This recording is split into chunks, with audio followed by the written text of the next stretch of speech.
मुतमस्सिकीना बिविलायति अमीरुल मोमिनीन अल्लाहुम्मा इय्याका नअबुदु व इय्याका नस्तईन सलातु वस्सलाम बितहिय्यति वल इकराम अला अशरफिल अंबिया वल मुरसलीन व औलादिही तय्यबीन ताहिरीन अल मासूमीन व लअनल्लाहु तआला अला अअदाइहिम अजमईन अम्मा बअदु फ़क़द क़ाल हक़ सुब्हानहु तआला फ़ी किताबिहिल मजीद व फ़ुरक़ानिल हमीद बिस्मिल्लाहिर रहमानिर रहीम नस्रुम मिनल्लाह व फ़त्हुन करीब। दुआ है खुदावंद मुतआल आज के इस रोज़े सईद और आज के इस मुकद्दस दिन के सदके से मोमिनीन के तमाम गमों को हमेशा के लिए दूर फरमाए। बिलखसूस विलायत अली चैनल और सैयद इंतसार हुसैन शाह साहब, इनके रुफ़का, इनके दोस्त अहबाब, इनका खानवादा, इनके फर्जंदान, मेरा मालिक इनकी तौफीकात खैर में अजाफा फरमाए। जिस नेक नियति, जिस नेक मकसद के साथ इस चैनल की वसातत से जिक्र मोहम्मद व अहले बैत मोहम्मद अलैहिमुस्सलाम पूरी दुनिया में गोशे गोशे और कोने कोने में फैलाया जा रहा है, खालिक कौनैन बतौफैले सरकारे वलीउल असर इस सही और इस काविश को कबूल फरमाए। आज का ये दिन, ये रोज़े सईद है। इसे हम ईद ज़हरा भी कहते हैं, ईद शुजा भी कहते हैं, लेकिन आज का दिन इस एतबार से, इसके अल्फाज के एतबार से इसे बहुत मुतबर्रक और बहुत अहम माना जाएगा कि आज के दिन को गदीर सानी भी कहा जाता है। क्या बात। आज योम ईद, जैसा कि हज्जुल अकबर, मोमिनीन की सबसे बड़ी ईद जो है वो ईद है गदीर की ईद, जिसमें नेमतें तमाम हो गई और जिसमें खुदावंदे मुतआल ने दीन के मुकम्मल होने की सनद बख्शी। उसके बाद आले मोहम्मद के घर में जो सबसे अहम दिन है और सबसे मुतबर्रक दिन है, उस दिन को 9 रबीउल अव्वल ईद ज़हरा के हवाले से याद किया जाता है। ईद ज़हरा यूं तो इसे जनाब सैयदा की निस्बत भी है और इसकी एक और निस्बत भी है कि इसमें ईद शुजा, यानी कि ये हम मुतसिल करते हैं, इसे मंसूब करते हैं हजरत अमीर मुख्तार के क़याम की जानब। आज के दिन की बहुत सारी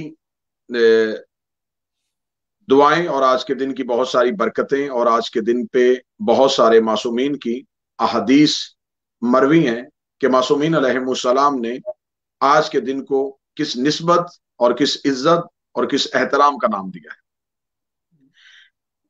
जहां मासूमीन अलैहिमुस्सलाम ने इस दिन की बहुत सी हवालों से इज्जत बताई है, आज के दिन का एक रिश्ता और आज के दिन की एक अहमियत हजरत अमीर मुख्तार की हवाले से भी है। हजरत अमीर मुख्तार हजरत अबू अबैदुल्लाह बनु सकैफ के खानदान के एक जलीलुल कदर शख्सियत, जिन्होंने फतूहात ईरान में अपना बेमिसाल किरदार अदा किया। हजरत अमीर मुख्तार के हवाले से, जबकि अब तो बहुत सी फिल्में बन चुकी, अमीर मुख्तार पे बहुत सी डॉक्यूमेंट्री बन चुकी, अमीर मुख्तार पे बहुत लिखा जा चुका, हजरत अमीर मुख्तार पे बहुत बोला जा चुका, लेकिन फिर भी हजरत अमीर मुख्तार की शख्सियत के बहुत से गोशे खाली हैं। हजरत अमीर मुख्तार को भी मौर्रख ने तारीख में एक मुतनाज़ शख्सियत के एतबार से पेश करने की कोशिश की कि शायद हजरत अमीर मुख्तार जो हैं वो, उनके हवाले से बहुत से इल्जामात, जैसा कि ये इल्जामात सिर्फ आले मोहम्मद के नौकरों के लिए नहीं बल्कि मुअर्रख की और दुश्मनाने अहले बैत की ये शुरू से साजिश रही है कि इन्होंने ऐसे इल्जामात मासूमीन अलैहिमुस्सलाम पे भी लगाए। सरकार हजरत अमीरुल मोमिनीन पे बहुत से इल्जामात और बहुत से इल्जामात सरकार हजरत इमाम हसन मुज्तबा की मुक़द्दस ज़ात पे लगाए गए। ऐसे ही हजरत अमीर मुख्तार के बारे में शख्सियत को मुतनाज़ बनाने की कोशिश की जाती है। तो आज के इस प्रोग्राम की वसातत से हम हजरत अमीर मुख्तार को तारीखी एतबार से एक्सप्लेन करने की कोशिश करेंगे कि हजरत अमीर मुख्तार आखिर तारीख में इतना अहम किरदार कैसे बने। जैसे मैंने बताया कि बनु सुकैफ खानदान अरब के मशहूर खानदानों में से था। शराफत और बहादुरी के एतबार से इस खानदान को इज्जत और वकार की नजर से देखा जाता था। हजरत अबू अबैदा बनु सुकैफ के एक शख्सियत थे। ये रिसालत इमाम सल्लल्लाहु अलैहि वसल्लम के हाथों पे मुसलमान हुए और फिर हजरत अमीरुल मोमिनीन की सोहबत में इन्होंने एक वक्त गुजारा। तारीख ने हमें एक वाकया बताया कि हजरत अबू अबैदा जनाब मुख्तार के वालिद एक दिन हजरत अमीरुल मोमिनीन की महफिल में बैठे हुए थे, या हजरत अबू अबैदा की गोद में एक छोटा सा बच्चा था जिसे उन्होंने अपने जानों में बिठाया हुआ था। अमीर अल मोमिनीन ने गुफ्तगू करते हुए अबू उबैदा के उस फर्जंद की तरफ निगाह की और निगाह करने के बाद मुस्कुरा के फरमाया, ए अबू उबैदा, क्या ये आपके फर्जंद हैं? उन्होंने कहा, जी सरकार, ये मेरे फर्जंद, मेरा बेटा मुख्तार है। सरकार हजरत अमीर अल मोमिनीन ने कहा कि अबू उबैदा, जरा अपने बेटे को मेरे करीब लाइए। हजरत अबू उबैदा करीब लेके गए, दस्ते इमामत उठी और अबू उबैदा चाहते थे कि शायद अमीर अल मोमिनीन मेरे फर्जंद को हुज्जत और इमाम होने की हैसियत से दुआ देंगे या मेरे बेटे के सर पे प्यार देंगे। लेकिन मौर्रख ने इस वाक्य को इस अंदाज से लिखा कि सरकार हजरत अमीर अल मोमिनीन ने अबू उबैदा के उस फर्जंद को उठाया और अपनी गोद में बिठाया, और गोद में बिठाने के बाद हजरत अमीर अल मोमिनीन काफी देर उसके घुंघराले बालों पे हाथ फेरते रहे, और हाथ फेरते ही अमीर अल मोमिनीन ने एक जुमला कहा, वो लफ्ज सुनिएगा। अमीर अल मोमिनीन ने फरमाया, मुख्तार, हमने तुम्हारी अकल को कामिल कर दिया। क्या बात है, नारा हजरत अमीर अब आपने इस लफ्ज को याद रखना है, और मैं अपनी गुफ्तगू के आखिर में इल्जामात पे इस लफ्ज को दोबारा दोहराऊंगा। ये लफ्ज बड़ी अहमियत का अमल है कि हजरत अमीर मुख्तार को अमीर अल मोमिनीन ने फरमाया कि हमने तुम्हारी अक्ल को कामिल कर दिया। ये कहने के बाद हजरत अमीर अल मोमिनीन उसकी तरफ मतवज्जे हुए और उसके सर पे प्यार दिया। सहाबा में से लोगों ने देखा कि अमीर अल मोमिनीन अक्सर सहाबा के बच्चों को प्यार भी करते हैं, दुआ भी देते हैं, लेकिन आज मुख्तार के लिए ये दुआ बड़ी मुनफरद थी कि हमने तुम्हारी अक्ल को कामिल किया, जबकि इंसान कहीं ना कहीं अपनी अक्ल के एतबार से नाकिस है। लेकिन अमीर मुख्तार गैर मासूम होके कामिलुल अक्ल थे। हजरत अमीर मुख्तार इस्मत के दर्जे पे नहीं थे, लेकिन कामिलुल अक्ल थे, उनकी अक्ल कामिल थी। यानी कि मैं लफ्ज अगर बहुत बेहतर करूं तो हजरत अमीर मुख्तार के लिए जचता है कि उन्हें अशरफुल मखलूकात कहा जाए, क्योंकि अमीर अल मोमिनीन ने उन्हें कामिलुल अक्ल होने की सनद बख्शी। ये कहने के बाद में हजरत सलमान मोहम्मदी ने अमीर अल मोमिनीन से पूछा कि या अली, आपने अबू उबैदा के फर्जंद को ये दुआ किस अंदाज में दी? तो अमीर अल मोमिनीन ने फरमाया कि सलमान, ये अबू उबैदा का बेटा मुख्तार, एक दौर आएगा, ये पाया तख्त कूफा पे हुकूमत करता हुआ 3,83,000 दुश्मनाने अहले बैत को मारेगा, क्या बात, और ये मेरी औलाद का इंतकाम लेगा। अब हजरत अमीर मुख्तार अभी बचपन में है, और बचपन में सरकार हजरत अमीर अल मोमिनीन बशारत दे रहे हैं कि आप मेरी औलाद के 3,83,000, तादाद भी बताई जा रही है। अभी दुश्मनान पैदा नहीं हुए, अभी बहुत से दुश्मन अपनी माओ के रहमों पे हैं और अपने बाप के सुल्बों में हैं, लेकिन अमीर अल मोमिनीन ने तादाद मुअय्यन करके बता दी कि मुख्तार मेरे 3,83,000 दुश्मनों को मारेगा। यहां मैं सवाल करने का हक रखता हूं, जो अली पैदा होने से पहले दुश्मनों की तादाद जानता है, वो अली यकीनन पैदा होने से पहले अपने शीयों की तादाद को भी जानते थे। क्या बात है, जियो किबला, नारे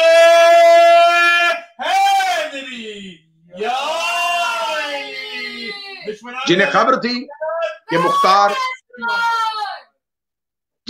कि मुख्तार 3,83,000 दुश्मनाने अली को कत्ल करेगा, दुश्मनाने अहले बैत को तहते करेगा। अमीर अल मोमिनीन ने फरमाया कि हम इसे बशारत देते हैं। पहली बशारत हजरत अमीर अल मोमिनीन की जनाब हजरत अमीर मुख्तार के लिए। दूसरी, मौला सैयदुल साजिदीन मौला इमाम ज़ैनुल आबिदीन अलैहिस्सलाम ने हजरत अमीर मुख्तार के लिए कहा कि खुदा मुख्तार पे रहमत फरमाए, उन्होंने अहले बैत की आंखों को ठंडा किया। एक इमाम बशारत दे रहा है, एक इमाम हजरत अमीर मुख्तार के लिए रहमत की दुआ कर रहा है। तीसरे इमाम सरकार हजरत बाकिर अलैहिस्सलाम की खिदमत में हजरत अमीर मुख्तार के फर्जंद आते हैं और महफिल में बैठ के हजरत इमाम मोहम्मद बाकिर अलैहिस्सलाम को अपना तारुफ करवाते हुए जब बताते हैं कि मैं मुख्तार का बेटा हूं, तो किताबें कहती हैं कि हजरत इमाम बाकिर अलैहिस्सलाम खींच के उन्हें अपने सीने के साथ लगाते हैं और सीने से लगा के कहते हैं, खुदा तेरे बाप पे रहमत करे जिसकी वजह से आले मोहम्मद के घर में खुशियां आबाद हुई। क्या बात है। अब एक इमाम बशारत दे रहा है और दो इमाम दुआ दे रहे हैं। हर इमाम ने हजरत अमीर मुख्तार के मुतालिक बहुत से आइमा की बहुत सी हदीसें तवारीख अहले बैत में और कुतुब अहले बैत में नकल है। ये हजरत अमीर मुख्तार कूफा की एक जलीलुल कद्र शख्सियत है।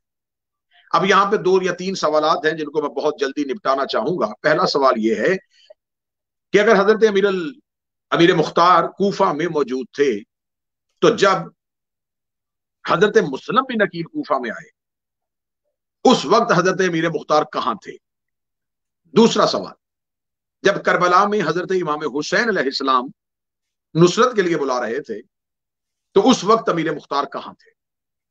تیسرا سوال، حضرت امیر مختار نے کربلا کے بعد جو قیام کیا ہے وہ کس امام کی اجازت کے ساتھ کیا ہے؟ ان تین سوالات کے میں آج کی گفتگو میں اور آج کی نشست میں جواب دینا چاہوں گا۔ پہلی بات، امیر المومنین مدینہ کو چھوڑ کے اسلام کا کیپٹل کوفہ کو بنا چکے تھے۔ کوفہ اسلام کے کیپٹل ہونے کی حیثیت سے موجود تھا اور امیر المومنین وہاں اپنے تخت حکومت کو قائم کیے ہوئے تھے۔ آپ قطع نہ کہیے گا کہ کوفہ میں تمام ہی افراد جو تھے وہ بے وفا تھے۔ کوفہ میں مولا امیر المومنین کے ناصرین کی تعداد بہت زیادہ ہے۔ آپ تاریخ پڑھ کے دیکھیے کہ اگر مدینہ کے 1000 لوگ، صرف 1000 لوگوں نے جنگ جمل میں امیر المومنین کے ساتھ شرکت کی ہے، جبکہ 12,000 افراد کوفہ سے امیر المومنین کے لشکر میں تھے۔ یہاں سے آپ ریشو کا اندازہ کیجئے کہ مدینہ سے 1000 اور کوفہ سے 12,000 افراد امیر المومنین کی مدد کے لیے جاتے ہیں۔ صفین میں ایک وسیع تعداد کوفہ کے رہنے والوں کی ہے۔ جمل اور صفین دو جنگیں جو حضرت امیر المومنین نے اپنے دور خلافت میں لڑی، اس میں حضرت امیر المومنین کے لشکر کی تعداد کوفہ سے۔ جناب امیر مختار کے چچا سعد یہ مدائن کے گورنر ہیں، انہیں مدائن کا گورنر بنایا گیا۔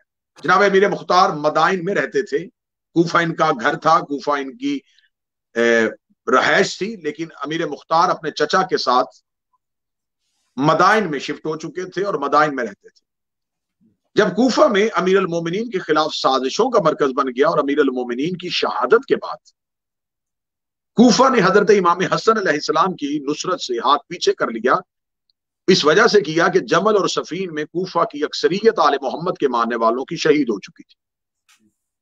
امام حسن علیہ السلام کو جب مدائن لے کے گئے تو اس وقت مدائن میں جس نے حضرت امام حسن کو پناہ دی وہ حضرت مختار کے چچا سعد تھے۔ امام حسن علیہ السلام کو مدائن میں پناہ دی جاتی ہے۔ اب یہاں پر حضرت مختار کا ایک کردار تاریخ میں متنازع انداز میں لکھا، اس کو میں احسن انداز میں آپ کے سامنے روشن کروں۔ جب جناب امام حسن علیہ السلام حضرت مختار کے چچا سعد کے گھر مہمان بن جاتے ہیں تو حضرت امیر مختار اس دور کی سازشوں سے گھبرا چکے ہیں، اس دور کے لوگوں کی ڈبل پالیسی سے گھبرا چکے ہیں کہ لوگوں کے دل جو ہیں وہ بے شک اہل بیت کے لیے تڑپتے تھے، لیکن اب لالچ کی وجہ سے، موت کے خوف کی وجہ سے لوگوں کی گردنیں حاکم شام کی طرف جھک گئی۔ اب حضرت امیر مختار کو ایک شبہ، ایک شک، ایک خوف میں مبتلا ہو گئے کہ کیونکہ میرے چچا حکومت کے ہی مدائن کے گورنر ہیں تو کہیں حاکم شام کے کہنے پہ حضرت امام حسن علیہ السلام کے نصرت سے ہاتھ پیچھے نہ کر لیں۔ حضرت امیر مختار رات کی تاریکی میں اپنے چچا کے پاس آتے ہیں اور آ کے کہتے ہیں کہ اے چچا، میں آپ سے ایک مشورہ کرنا چاہتا ہوں کہ کیا ایسا ہو سکتا ہے کہ اگر ہم حاکم شام کے ساتھ بات کر کے امام حسن کو حاکم شام کے حوالے کر دیں اور اس سے حاکم شام ہمیں بہت زیادہ ممالک میں گورنری بھی دے دے گا اور ہم سے خوش بھی ہو جائے گا۔ یہ سوال ہونا تھا، یا جناب مختار کے چچا جناب مختار کا گریبان پکڑتے ہیں اور کمرے کے دروازے سے کھینچتے ہوئے لا کے تلوار کھینچ کے کہتے کاش تو میرے مرے ہوئے بھائی کا بیٹا نہ ہوتا تو میں تجھے قتل کر دیتا۔ حضرت امیر مختار زمین پہ گرے ہوئے اپنے چچا کی طرف دیکھ کے اشکبار آنکھوں سے مسکراتے ہیں۔ جناب مختار کے چچا سوال کرتے ہیں کہ اے مختار، اب تیرے مسکرانے کی وجہ کیا ہے؟ حضرت امیر مختار کہتے ہیں کہ چچا، اب مجھے یقین ہو گیا کہ آپ بھی انہی سے محبت کرتے ہیں جن سے میں محبت کرتا ہوں۔ کیا بات؟ میں صرف اور صرف یہ دیکھنا چاہتا تھا کہ کہیں حکومت کے دباؤ کی وجہ سے آپ حجت کی نصرت سے پیچھے تو نہ ہو جائیں گے۔ اب حضرت امیر مختار کے اس اطمینان حاصل کرنے کو مورخ نے متنازع شخصیت سے لکھا کہ حضرت امیر مختار نے یہ سوال کیا تھا، جبکہ حضرت امیر مختار کا یہ سوال کرنا بالکل ایسا ہی تھا جیسا کہ حضرت ابراہیم نے قرآن میں کہا تھا کہ میرے مالک میں دیکھنا چاہتا ہوں تو مردوں کو کیسے زندہ کرتا ہے، تو خداوند متعال نے قرآن میں کہا تھا کہ ابراہیم تمہیں یقین نہیں، فرمایا یقین ہے لیکن اطمینان چاہتا ہوں۔ حصول اطمینان نبیوں کی بھی تمنا تھی اور یہ تو پھر بھی مولا امیر المومنین کے پیروکار تھے۔ حصول اطمینان کی خاطر یہ سوال کیا۔ اب امام حسن علیہ السلام کی شہادت کے بعد جب حاکم شام اپنے پنجے گاڑنے شروع کر دیتا ہے تو اب حضرت امیر مختار کا یہاں پہ کردار واضح ہوتا ہے کہ حضرت امیر مختار امام حسن کی شہادت کے بعد جب حاکم شام تخت خلافت پہ یزید جیسے ملعون و فاسق و فاجر کو بٹھا دیتا ہے تو یہاں حضرت امیر مختار کوفہ پہنچتے ہیں. کوفہ آ کے سلیمان بن سرد خزائی کے گھر میں جو علی کے شیعوں کی پہلی میٹنگ ہوتی ہے اس میٹنگ کو اٹینڈ کرتے ہیں اور وہاں پہ کوفہ والوں کو اس بات پہ مجبور کرتے ہیں کہ ہمیں امام حسین علیہ السلام کی نصرت کے لیے نکلنا چاہیے. اب کوفہ میں یہ نہ کہیے گا کہ کوفہ والوں نے خطوط لکھے اور امام حسین کا ساتھ دے دیا. کوفہ میں خطوط لکھنے والوں میں حبیب ابن مظاہر بھی ہیں, مسلم ابن موسجہ بھی ہیں, عابس شاکری بھی ہیں, بریر حمدانی بھی ہیں. یہ جلیل القدر ناصرین حضرت امام حسین علیہ السلام کوفہ میں ہی رہائش پذیر تھے. جب یہ اپنے خطوط لکھتے ہیں تو یہ 150 کے قریب خطوط مکہ میں حضرت امام حسین علیہ السلام کو پہنچائے جاتے ہیں. جب مکہ میں حضرت امام حسین کو پہنچائے جاتے ہیں تو حضرت امام حسین علیہ السلام ان 150 جلیل القدر شخصیات کے خطوط پہ حضرت امیر مسلم کو کوفہ کی طرف روانہ کرتے ہیں. اب یہاں پہ حضرت مختار کا کردار نظر آئے گا. جب حضرت امیر مسلم کوفہ میں پہنچتے ہیں تو سب سے پہلا مہمان امیر مسلم کو جس نے کوفہ میں رکھا وہ حضرت مختار تھے. حضرت مسلم کوفہ میں آ کے جو سب سے پہلے پڑاؤ کرتے ہیں وہ حضرت مختار کے گھر میں کرتے ہیں. حضرت مختار کے گھر میں جب پڑاؤ ہو جاتا ہے تو حضرت مختار کے گھر میں پہلے دن 20,000 افراد جناب مسلم کے ہاتھ پہ امام حسین کی بیعت کرتے ہیں. یہاں پر میرا سوال ہے کہ حضرت مختار کوفہ میں اتنا اثر رسوخ رکھتے تھے تو 20,000 لوگوں نے آ کے حضرت مسلم بن عقیل کے ہاتھ پہ بیعت کی. وہ لوگ جو حکومتوں سے ڈر رہے تھے آخر کون سی ایسی طاقت تھی؟ امیر مختار کوفہ میں ایک طاقت کا نام تھا جس طاقت کی وجہ سے کوفہ والوں نے امام حسین کے ہاتھ پہ بیعت کرنے کے لیے جناب مختار کے گھر میں حضرت مسلم بن عقیل کے ہاتھ کا انتخاب کیا. اب جب کوفہ کے لوگ بیعت کر لے تو اب پرانا جو دور تھا جس میں حضرت امام حسن علیہ السلام اور مولا علی کے جو آخر کے دن تھے تو اس میں تاریخ ہمیں کہتی ہے کہ خوارج کے قتل و غارت کی وجہ سے جب خوارج نے جنگ زمر اور جنگ صفین کے بعد کوفہ میں مولا علی کے پیروکاروں کے لیے قتل و غارت شروع کی تو مولا امیر المومنین کے اکثریت میں شیعہ پیروکار محبان کوفہ سے نقل مکانی کر کے کوفہ کے گرد و نواح کے دیہات میں جا کے آباد ہو چکے تھے. جناب مسلم بن عقیل کوفہ میں رکتے ہیں اور جناب امیر مختار کوفہ کے باہر وہ خاندان وہ علی کے پرانے شیعہ جو جمل اور صفین میں علی کے ساتھ تھے جنہوں نے امام حسن علیہ السلام کے ساتھ دیا تھا اب وہ کوفہ والوں میں اکثریت کی بے وفائی کی وجہ سے کوفہ سے جا چکے. حضرت امیر مختار ان لوگوں کو اپنے لشکر میں شامل کرنے کے لیے کوفہ سے نکلتے اور جاتے ہوئے حضرت مسلم بن عقیل کو جناب ہانی بن عروہ کے گھر میں مہمان بنا جاتے. اب جب جناب مختار کوفہ کے گرد و نواح میں لوگوں کو اکٹھا کرنے کے لیے اور کوفہ کے مضافات میں لشکر سازی کے لیے نکلتے ہیں اور ساتھ اپنے عابس شاکری کو مسلم ابن اوسجا کو ان جلیل القدر شخصیات کو جو ناصرین امام حسین ہیں جو بعد میں کربلا میں پہنچے ان افراد کو لے کے کوفہ سے نکل جاتے ہیں اور ان کو مختلف دیہاتوں میں بھیج دیتے ہیں اور خود بھی قیام کی تیاری کے لیے نکل جاتے ہیں. اتنے عرصے میں ملعون ابن زیاد کوفہ کا نیا گورنر آ جاتا ہے. نعمان ابن بشیر کو موصول کر دیا جاتا ہے. جو ہی ابن زیاد گورنر آتا ہے تو وہ ہانی بن عروہ کو شہید کر دیتا ہے. حضرت امیر مسلم کو گرفتار کر لیا جاتا ہے. جب حضرت مسلم کو گرفتار کیا جاتا ہے تو کوفہ کے خارجی راستوں کو بند کر دیا جاتا ہے. جب کوفہ کے خارجی راستوں کو بند کر دیا جاتا ہے تو حضرت امیر مختار اس وقت کوفہ کے باہر پہنچ چکے تھے. لیکن جو ہی پتہ لگا کہ حضرت مسلم بن عقیل کو شہید کر دیا گیا ہے تو جہاں پہ کوفہ کے باہر حضرت امیر مختار نے گریہ کیا, اپنے گریبان کو پھاڑا, اپنے سینے کو پیٹا کہ کاش کوفہ کے لوگ حضرت امیر مسلم کے ساتھ یہ بے وفائی نہ کرتے. اب جناب مختار جناب مسلم کی شہادت کے بعد گرفتار کر لیے جاتے ہیں. گرفتار کرنے کے بعد جب امام حسین علیہ السلام کربلا میں شہید ہو رہے تھے اس وقت جناب مختار 4,500 علی کے اصل شیعوں کے ساتھ کوفہ کے قید خانے میں تھے. میرا خیال ہے کہ آج کے اس جشن میں یہ سب سے بہترین تحفہ مومنین کے لیے ہوگا جو جناب امیر مختار کے لیے بہت سی اعتراضات اور بہت سے ایسے سوالات ہیں. جناب امیر مختار اور کوفہ کے اصل شیعہ دیکھیں مدینہ میں آل محمد پہ ظلم ہوا، لیکن آج مجھے کوئی بندہ نہیں ایسا لگ رہا کہ جو یہ کہے کہ مدینہ والے بگڑ گئے، مدینہ والوں نے بے وفائی کر دی، تو پھر مسلمان مدینہ والوں کے لیے یہ کیوں نہیں کہتے؟ جبکہ مدینہ والوں نے جناب سیدہ کے ساتھ کیا سلوک کیا، مدینہ والوں نے مولا علی کے ساتھ کیا سلوک کیا، مدینہ والوں نے امام حسن کے ساتھ کیا سلوک کیا۔ جس شہر میں امام کے جنازے پہ تیر برسائے جائیں اس شہر کے لیے آپ کی زبان چپ ہے، اور جس شہر میں امام نے اپنا پایا تخت رکھا اس کے لیے آپ کہہ رہے ہیں کہ کوفہ میں سارے شیعہ تھے اور شیعوں نے بے وفائی کی۔ اس کا مطلب اگر آپ نے یہ کہا کہ کوفہ میں شیعہ رہتے تھے تو آپ یہ مان گئے ہیں کہ اس دور میں شیعہ تھے،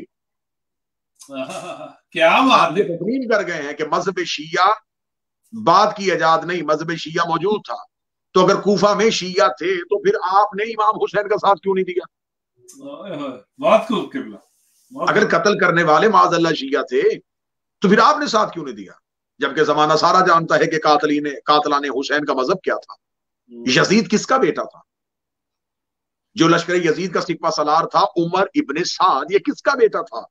یہ سعد بن ابی وقاص کا بیٹا تھا جو عشرہ مبشرہ میں شامل ہے۔ آپ بتائیں حسین بن نمیر کون تھا؟ آپ بتائیں سنان بن انس کون تھا؟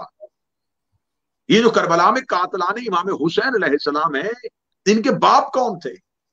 تو اگر تو ان کے باپ کو ہم مانتے ہیں تو پھر ہم قاتل، لہذا مورخ کی زبانیں یہاں پہ چپ ہے۔ اب کیونکہ گفتگو قاتلان حضرت امام حسین علیہ السلام کی جانچ پڑتال نہیں، ہمارا گفتگو کا مرکز و محور حضرت امیر مختار ہے۔ جناب امیر مختار 4,500 علی کے اصل شیعوں کے ساتھ کوفہ کے قید خانے میں، امام حسین علیہ السلام کی شہادت ہو جاتی ہے حضرت مختار قید خانے میں، انتہائی سختیاں، اس قدر تنگ و تری قید خانہ جہاں پہ جناب مختار کو رکھا گیا۔ جب امام حسین کی شہادت کے بعد ملعون ابن زیاد ایک دن پوچھتا ہے کہ مختار کو خبر مل گئی ہے کہ حسین شہید ہو گئے تو شاید اب مختار حسین کا ساتھ چھوڑ دے، ذرا مختار کو بلا کے لاؤ۔ جب مختار کو بلا کے لایا جاتا ہے تو جناب امیر مختار کی حالت کیا ہے؟ جناب مختار کی زلفیں مختار کے کاندھوں پہ ہیں، بدن پہ زخموں کے نشان ہیں، چہرے پہ زخموں کے نشان ہیں، ہاتھوں میں ہتھکڑیاں، پاؤں میں بیڑیاں، لیکن علی کے شیر، علی کے اس جری مجاہد کی آنکھوں میں چمک، چہرے پہ روب، سینہ تنا ہوا ایسا بپھرے ہوئے شیر کی طرح امیر مختار ابن زیاد کے دربار میں داخل ہوتے ہیں۔ جو ہی امیر مختار کا پہلا قدم آتا ہے ابن زیاد تخت پہ بیٹھا ہوا ہے، اور ابن زیاد تخت پہ بیٹھا ہوا سر پہ تاج رکھنے کے باوجود اتنا خوف زدہ ہو جاتا ہے علی کے اس قیدی شیر کی ہیبت کی وجہ سے۔ اتنی ہیبت اور اتنی جلالت ہے جناب امیر مختار کے بدن پہ کہ جناب امیر مختار کی کڑیوں کی چھن چھن کے 7 لوگوں کی زبانیں بند ہونی شروع ہو گئی ہیں۔ امیر مختار اس کے بالکل سامنے آتے ہیں، بالکل سامنے آنا تھا یا ابن زیاد ایک دفعہ جناب امیر مختار کی ہیبت اور جلالت سے مروب ہو گیا اور ڈر اور خوف کے ساتھ اپنی لکنت زدہ زبان سے کہنے لگا، اے ابو عبیدہ کا بیٹا، اگر اب بھی تو آل محمد سے محبت چھوڑ دے، میں تیری زنجیریں بھی کھول دوں گا، میں تیری بیڑیاں بھی کھول دوں گا، میں تمہیں تیرا علاج بھی کرواؤں گا، میں تجھے آزاد بھی کر دوں گا، تو کوفے میں ایک عزت دار زندگی گزار سکے گا۔ تو بتا کیا تو اہل بیت کو چھوڑنا چاہے گا؟ اتنا کہنا تھا یا جناب امیر مختار 2 قدم آگے بڑھ کے اس کے قریب جا کے کہتے ہیں، اے بدبخت، اگر تجھے کوئی کہے کھانا پینا چھوڑ دے تو چھوڑ دے گا؟ کیا بات ہے! اگر تو کھانا پینا نہیں چھوڑ سکتا تو سانس لینا نہیں چھوڑ سکتا، میرا سانس علی ہے، میری زندگی علی ہے، میرا جیون علی ہے، میری بندگی علی ہے، میرے جینے کا سہارا علی ہے، یہ کہنا تھا۔ یا ابن زیاد دے کے کہنے لگا، مختار پھر اپنے آپ کو موت کے لیے تیار کر دے۔ موت کا نام مانا تھا مختار کڑیوں والے قدموں کے ساتھ اس کے تخت کو ٹھوکر مار کے کہتا ہے کہ مجھے امیر ممکنات فاتح خیبر نے کہا تھا تو 3,83,000 دشمن مارے گا، میں نے تیرے جیسا کتا ایک نہیں مارا، مجھے موت نہیں آ سکتی۔ جیو قبلہ، کیا بات ہے! دشمنان جب تک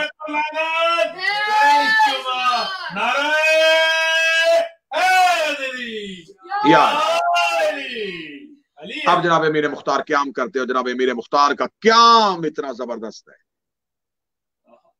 ایک دفعہ جب امام حسین کو شہید کر دیا جاتا ہے تو شہادت امام حسین کے بعد اس لیے مختار کو آزاد کر دیا جاتا ہے کہ اب مختار آزاد ہو کے کیا کرے گا، لیکن انہیں کیا خبر تھی وعدہ پروردگار تو اب مختار کے ہاتھوں پورا ہوگا۔ جناب امیر مختار قید سے رہائی کے بعد کوفہ سے نکلتے ہیں۔ کوفہ سے نکلنے کے بعد جناب امیر مختار دوبارہ جہاں جہاں علی کے شیعہ، علی کے نوکر، حسین سے محبت کرنے والے जहां जहां किसी किसी बस्ती में मौजूद थे, जनाब अमीर मुख्तार एक लश्कर बनाते। लश्कर बनाने के साथ जनाब अमीर मुख्तार एक ताकत पैदा करते हैं, एक तहरीक लेके आते हैं, एक इनकलाब लेके आते हैं। और इस इनकलाब को लाने के बाद अमीर मुख्तार एक ऐसा लश्कर बनाने में कामयाब हो जाते हैं कि वो लश्कर बना के अमीर मुख्तार कूफा पे हमला करते हैं और कूफा के तख्ते हुकूमत को संभाल लेते हैं। कूफा के तख्ते हुकूमत को संभालते ही क्या कहने, वो क्या जंगजू था कि जनाब अमीर मुख्तार के साथ जो चल रहा था उसका नाम इब्राहिम इब्न मालकेस्तर था। इब्राहिम इब्न मालकेस्तर, मालकेस्तर का बेटा, अली के कमांडर का बेटा, जिसका बाप अली के लश्कर का सिपा सलार था, उसका बेटा मुख्तार के लश्कर का सिपा सलार। सुभान अल्लाह। अब यहाँ पे आखिरी सवाल का जवाब दूंगा, जनाब मेरे मुख्तार को किस इमाम ने इजाजत दी थी? जब जनाब मुख्तार इब्राहिम इब्न मालकेस्तर के पास आते हैं और उन्हें क्या मैं इमाम हुसैन अलैहिस्सलाम के लिए कहते हैं, तो इब्राहिम इब्न मालकेस्तर कहते हैं कि देखिए, हम तो इमाम के हुक्म के बगैर क्याम नहीं कर सकते, तो क्या आपके पास इमाम का इजाजतनामा मौजूद है? जनाब मेरे मुख्तार मदीना पहुंचते हैं और मदीना इनकी मुलाकात सैयदुल साजिदीन से होती है। जनाब सैयदुल साजिदीन इन्हें कहते हैं कि आप मुलाकात के लिए मोहम्मद बिन हनफिया के पास जाएं। ये मोहम्मद बिन हनफिया कौन है? ये अली के बेटे हैं, ये मौला अमीर अल मोमिनीन के बेटे। मौला अमीर अल मोमिनीन के बेटे से जाके मुलाकात होती है और मोहम्मद बिन हनफिया इन्हें अमीर अल मोमिनीन का खत देते हैं,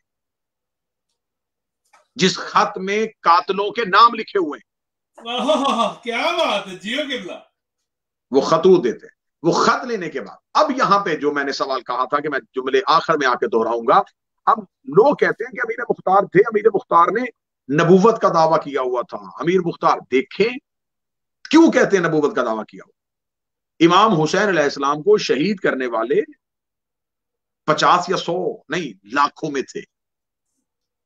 लाखों अफराद को बगैर किसी लश्कर के शहरों, जंगलों और गारों से ढूंढना, ये इंतहाई नामुमकिन तरीन अमर था कि 3,83,000 हुक्म अली के तहत जनाब मुख्तार ने मारे, तो 3,83,000 लोगों को शहरों में से, जंगलों में से, गारों में से, जमीन के तह के नीचे छुपे हुओं को जनाब मेरे मुख्तार ने कैसे निकाला? अब लोग कहते हैं कि अमीर मुख्तार गैब से बताते थे। अमीर मुख्तार लश्करों को बुलाते थे, बुला कहते फलां बस्ती के पीछे एक पहाड़ है, उस पहाड़ के पीछे दरख्तों का झुंड है, उस झुंड के अंदर एक गार है, उस गार में हुसैन के 4 कातिल लेके आओ। सुभान अल्लाह, जियो किबला। अब जो लेने के लिए जाता वो जाता कि ना उस दौर में कासिद भेजा गया, ना मुखबर भेजा गया। अमीर मुख्तार को कैसे पता चल गया कि यमन में फलां बंदा छुपा हुआ है, शाम के जंगलों में फलां बंदा छुपा हुआ है, मक्का की पहाड़ी के पीछे फलां बंदा बैठा हुआ है? ये अमीर मुख्तार ने कातिल इकट्ठे कैसे कर लिए? ये अमीर मुख्तार गैब से कैसे बता देता था? अमीर मुख्तार क्यों कह देता था कि जाओ ये कर लो? लोगों ने कहा कि मुख्तार तो वो खबरें देता है जो नबी दिया करते थे, लेकिन इन्हें नहीं पता कि बचपन में मुख्तार के सर पे हाथ रख के अली ने कहा था, मैंने तेरी अकल को कामिल कर दिया। क्या बात है, नारे हैदरी। जिसकी अकल को अली का अमल कर दें, फिर उसे मशवरों की जरूरत नहीं होती, नहीं है, फिर उसे धोखों की जरूरत नहीं होती। अमीर मुख्तार का वाज़े तरीक साज किरदार, ऐसे दुश्मनाने हुसैन को, ऐसे कातलाने हुसैन को काट काट के मारा है अमीर मुख्तार ने। सर पे सर भेजे हैं अमीर मुख्तार ने। क्या बात। आज ही का दिन था जब सैयदुल साजिदीन के सामने कातलाने हुसैन के सर आए हैं और जनाब सज्जाद के चेहरे पे मुस्कुराहट आई। क्या बात। ये है हमारी अहले बैत से मोहब्बत। हमारा इमाम मुस्कुरा दे तो हम ईद कर लेते हैं। क्या बात है। हमारी, मैं मोमिनीन से गुजारिश करना चाहूंगा, हमारे पास खुशी मनाने का सिर्फ एक ही हदफ है, मेरे इमाम की खुशी। मेरा इमाम किस पे खुश? मैं आखिर में एक लफ्ज आज के इस जश्न की वसातत से जरूर कहूंगा। साहिबान, मदीना, मक्का और कूफा के लोग इमाम हुसैन की शहादत के बाद रो रहे थे। आंसू 2 तरह के होते हैं। एक वो आंसू जो सिर्फ अजादार बनाता है, और एक वो आंसू जो साथ मुख्तार भी बनाता है। क्या बात है, जियो किबला। कोशिश करो अजादार हो तो मुख्तार भी बनो। बहुत खूब। मुख्तार बनने के लिए अब आप ये ना कहें कि मुख्तार ने तो क्याम किया था। अगर आप क्याम, एक दुश्मन अली के सामने क्याम कर दें, क्याम करने का नाम गर्दन ना काटो, मारो ना, अपनी जुबान से तो आले मोहम्मद का दिफा करो, अपने किरदार से तो आले मोहम्मद का दिफा करो। दुश्मनाने आले मोहम्मद के साथ, सैयदा के दुश्मनों के साथ, अहले बैत के दुश्मनों के साथ हाथ में हाथ डाल के ये कह देना कि हमारा और इनका मजहब एक है, तो उनका मजहब अली से दुश्मनी है।